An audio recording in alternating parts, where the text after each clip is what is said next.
بسم الله الرحمن الرحيم الحمد لله الذي أنزل على عبده الكتاب ولم يجعل له عوجا قيما لينذر بأسا شديدا من لدنه ويبشر المؤمنين الذين يعملون الصالحات أن لهم أجرا حسنا ماكثين فيه أبدا وينذر الذين قالوا اتخذ الله ولدا ما لهم به من علم ولا لآبائهم كبرت كلمة تخرج من أفواههم إن يقولون إلا كذبا فلعلك باخع نفسك على آثارهم إن لم يؤمنوا بهذا الحديث أسفا إنا جعلنا ما على الأرض زينة لها لنبلوهم أيهم أحسن عملا وإنا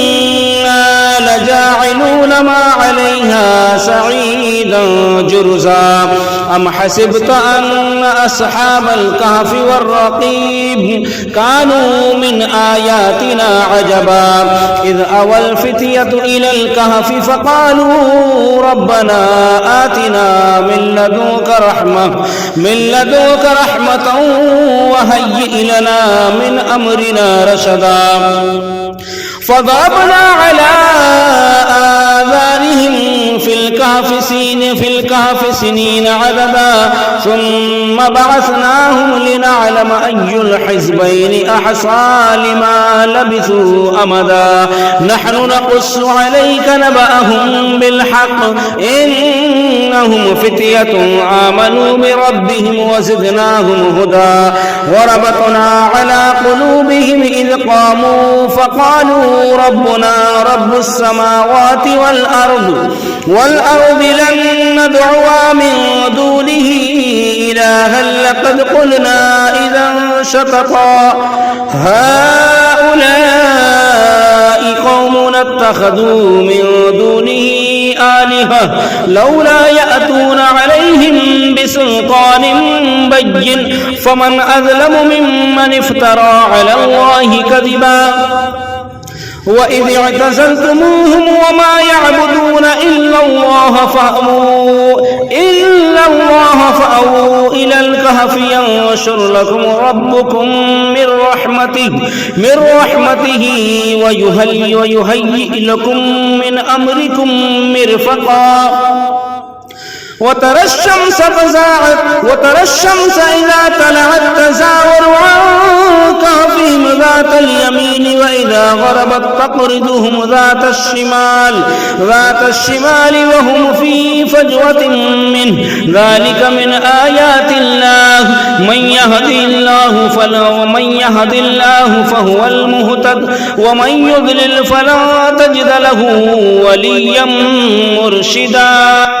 وتحسبهم أيقاظا وهم رقود ونقلبهم ذات اليمين وذات الشمال وكلبهم باسط ذراعيه بالوصيد لو اطلعت عليهم لوليت منهم فرارا ولملئت منهم رعبا وكذلك بعثناهم ليتساءلوا بينهم قال قائل منهم كم لبثتم قالوا لبثنا يوما أو بعض يوم قالوا ربكم أعلم بما لبثتم فابعثوا أحدكم بورقكم هذه إلى المدينة فلينظر أيها أزكى طعاما فليأتكم برزق منه وليتلطف ولا يشعرن بكم أحدا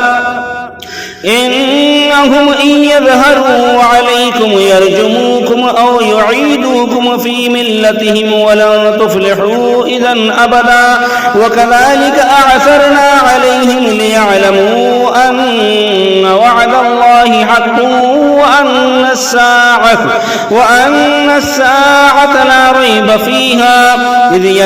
إذ يتنازعون بينهم أمرهم فقالوا بنوا عليهم بنيانا ربهم أعلم بهم قال الذين غلبوا على أمرهم لنتخذن عليهم مسجدا سيقولون ثلاثة رابعهم كلبهم ويقولون خمسة سادسهم كلبهم رجما بالغيب ويقولون سبعة وثامنهم كلبهم قل ربي أعلم بعدتهم ما يعلمهم إلا قليل فلا تمار فيهم إلا مراء ظاهرا ولا تستفت فيهم منهم أحدا ولا تقولن لشيء إني فاعل ذلك غدا إلا أن يشاء الله واذكر ربك إذا نسيت وقل عسى أن يهديني ربي لأقرب من هذا رشدا ولبثوا في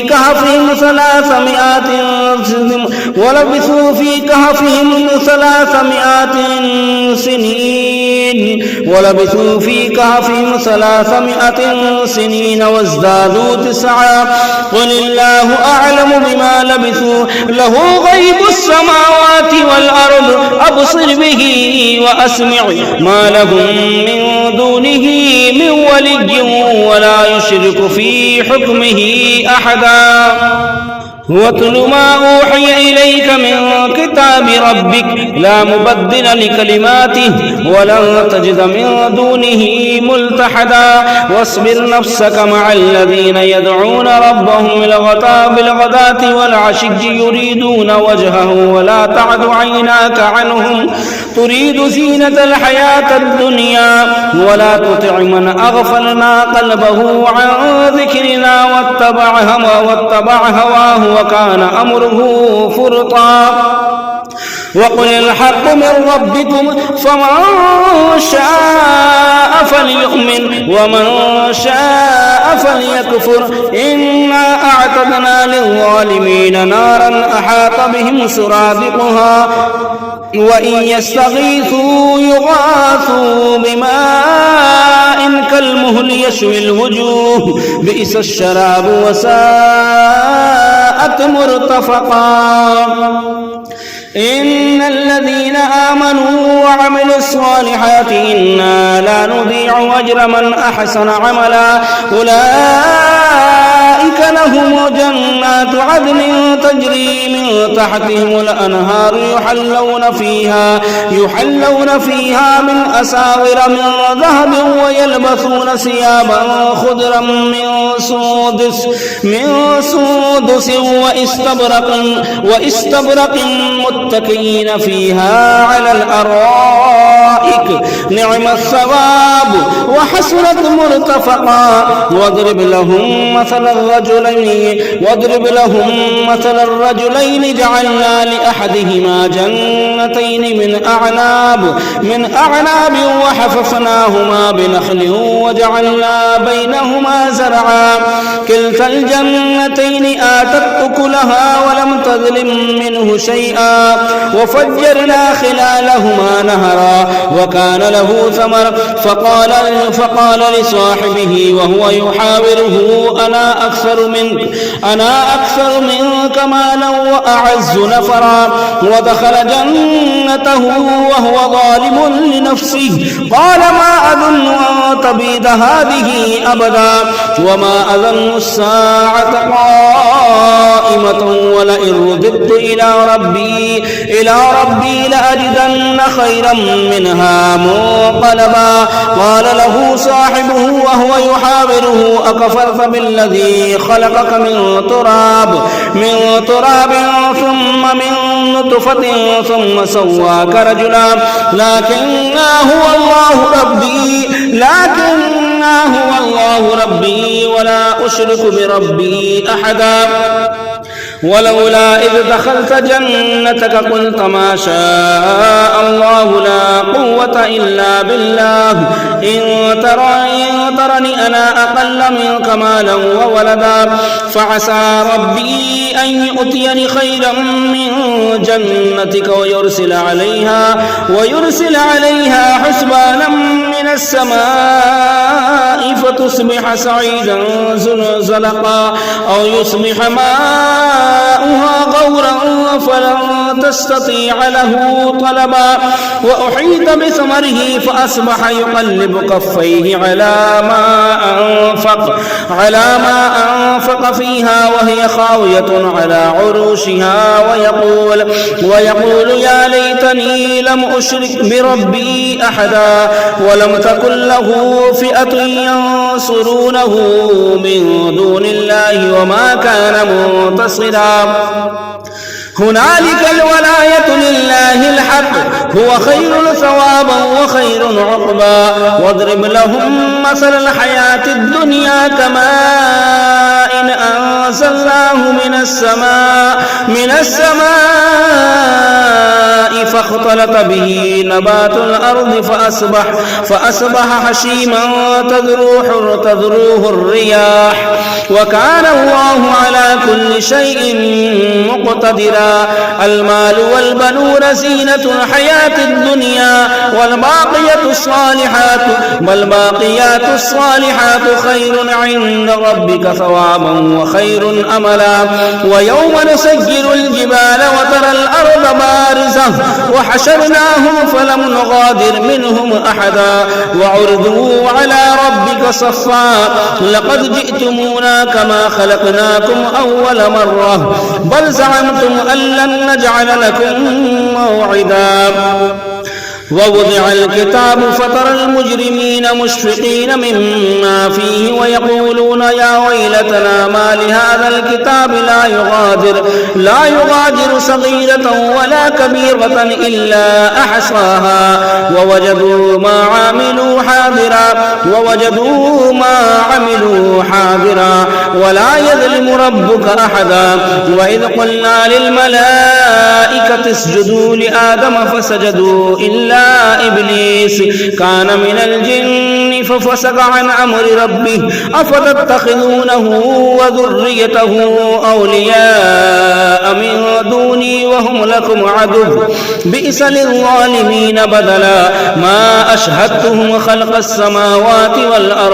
والأرض ولا خلق أنفسهم وما كنت متخذ المضلين عددا ويوم يقول نادوا شركائي الذين زعمتم فدعوهم فلم يستجيبوا لهم وجعلنا بينهم موبقا ورأى المجرمون النار فظنوا أنهم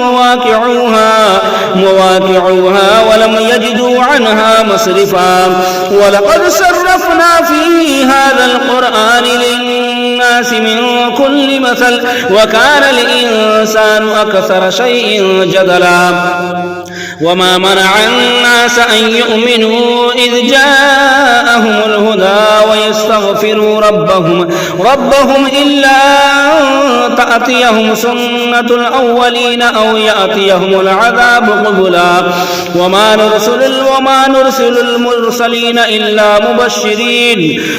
نرسل المرسلين إلا مبشرين ومنذرين ويجادل الذين كفروا بالباطل ليدحضوا به الحق واتخذوا آياتي وما أنذروا هزوا ومن أظلم ممن ذكر بآيات ربه فأعرض عنها ونسي ما قدمت يداه إنا جعلنا على قلوبهم أكنة أن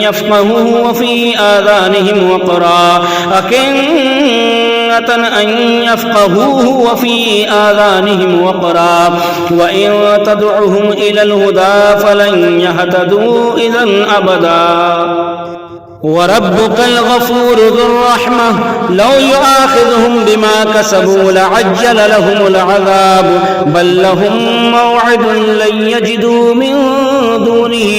موئلا وتلك القرى أهلكناهم لما ظلموا وجعلنا لمهلكهم موعدا وإذ قال موسى لفتاه لا أبرح حتى أبلغ مجمع البحرين أو أمضي حقبا فلما بلغ مجمع بينهما نسي حوتاهما فاتخذ سبيله في البحر سربا فلما جاوز قال لفتاه آتنا غداءنا لقد لقينا من سفرنا هذا نصبا قال أرأيت إذ أوينا إلى الصخرة فإني نسيت الحوت وما أنسانيه إلا الشيطان أن أذكره واتخذ سبيله في البحر عجبا قال ذلك ما كنا نبغي فارتد على آثارهما قصصا فوجد عبدا من عبادنا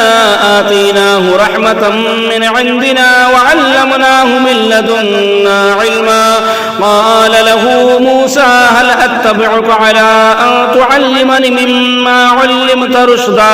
قال إنك لن تستطيع معي صبرا وكيف تصبر على ما لم تحط به خبرا قال ستجدني إن شاء الله صابرا ولا أعصي لك أمرا قال فإن اتبعتني فلا تسألني عن شيء حتى أحدث لك منه ذكرا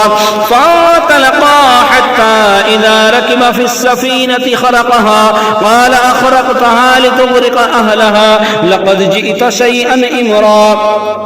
قال ألم أقل إنك لن تستطيع معي صبرا قال لا تؤاخذني بما نسيت ولا ترهقني من أمري عسرا فانطلقا حتى إذا لقي غلاما فقتله قال أقتلت نفسا زكية بغير نفس لقد جئت شيئا نكرا قال ألم أقل لك إنك لن تستطيع معي صبرا قال إن سألتك عن شيء بعدها فلا تصاحبني قد بلغت من لدني عذرا فانطلقا حتى إذا أتيا أهل قرية استطعما أهلها فأبوا أن يضيفوهما فوجد فيها جدارا يريد أن ينقض فأقامه قال لو شئت لاتخذت عليه أجرا قال هذا فراق بيني وبينك سأنبئك بتأويل ما لم تستطع عليه صبرا أما السفينة فكانت لمساكين يعملون في البحر فأردت أن أعيبها وكان وراءهم ملك يأخذ كل سفينة غصبا وأما الغلام فكان أبواه مؤمنين فخشينا أن يرهقهما طغيانا وكفرا فأردنا أن يبدلهما ربهما خيرا منه زكاة وأقرب رحما وأما الجدار فكان لغلامين يتيمين في المدينة وكان تحته كنز لهما وكان أبوهما صالحا فأراد ربك أن يبلغ أشدهما ويستخرج كنزهما رحمة من ربك وما فعلته عن أمري ذلك تأويل ما لم تستطع عليه صبرا ويسألونك عن ذي القرنين قل سأتلو عليكم منه ذكرا إنا مكنا له في الأرض وآتيناه من كل شيء سببا فأتبع سببا حتى إذا بلغ مغرب الشمس وجدها تغرب في عين حمية ووجد عندها قوما قلنا يا ذا القرنين إما أن تعذب وإما أن تتخذ فيهم حسنا قال أما من ظلم فسوف نعذبه ثم يرد إلى ربه فيعذبه عذابا نكرا وأما من آمن وعمل صالحا فله جزاء الحسنى وسنقول له من أمرنا يسرا ثم أتبع سببا حتى إذا بلغ مطلع الشمس وجدها تطلع على قوم لم نجعل لهم من دونها سترا كذلك وقد أحطنا بما لديه خبرا ثم أتبع سببا حتى إذا بلغ بين السدين وجد من دونهما قوما لا يكادون يفقهون قولا قالوا يا ذا القرنين إن يأجوج ومأجوج مفسدون في الأرض فهل نجعل لك خرجا على أن تجعل بيننا وبينهم سدا قال ما مكنني فيه ربي خير قال ما مكنني فيه ربي خير